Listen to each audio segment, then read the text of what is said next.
New Minnesota legislative session will begin in less than a month. A few of the measures before lawmakers concern the health of children. Things like vaping, school nutrition, and one of the organizations supporting these changes is Children's Minnesota. So here to explain all of that for us and their importance is Kelly Wolfe. She's the Director of Public Affairs and Advocacy at Children's Minnesota. Thanks, Kelly, so much for coming in today. Yeah, thank you for having me. Let's get started with vaping. I know that's really been on the radar over the past 2 years over at Children.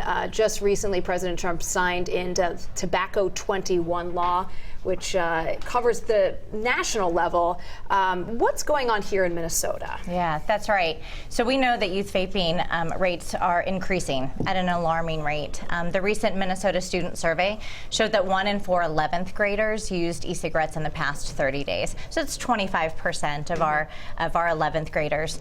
So we're very important about this, very concerned about this very important issue. At Children's, we've seen the majority of patients with lung injuries due to vaping, so we know how significant the health impacts are with vaping.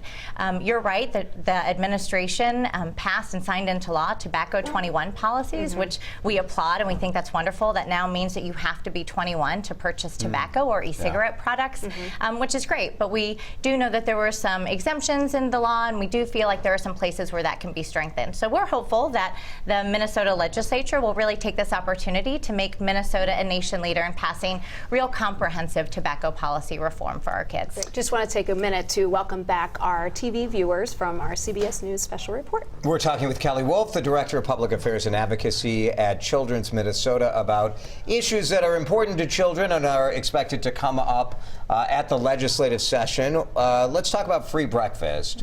That's something that you guys have lobbied on. Why is that something that Children's would be interested? Why is that important? It is, yeah. No, it's so important to the health and development of our kids. So in 2018, Children's made over 3,000 referrals to food resources out in the community on behalf of our children and families. We hear firsthand from our children and families that food security is a huge issue for them.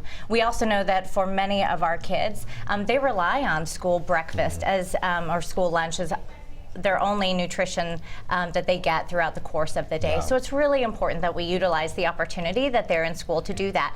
Kids that experience hunger are more likely to miss school, they're more likely to show up in the school nurse's office, have lower attendance, and certainly lower graduation rates. So one of the things that we can do to really ensure that children have an opportunity to grow and thrive and achieve academically is to provide healthy, nutritious meals while they're at school. We know one of Minnesota's biggest problems is the achievement gap, and so tell us, why is Children's Minnesota taking that on as an issue? Yeah, so the Minnesota unfortunately has the worst achievement gap in the country. And one of the things that we know too is for a lot of the kids that fall within that achievement gap, the health disparities also mirror. We also know through research that the greatest time to really make an impact are on those earliest years, right? It's where your brain is really setting the foundation for your learning and your growth and development. 90% of brain development happens by the time that you're 5. So as we look towards solving the achievement gap, we're looking to really close health outcomes or health disparities. Investing in programs like targeted home visiting or high quality early childhood development opportunities really provide the biggest return on investment for our kids. Kelly Wolfe, the Director of Public Affairs and Advocacy at Children's. Thanks for being with us to talk about this.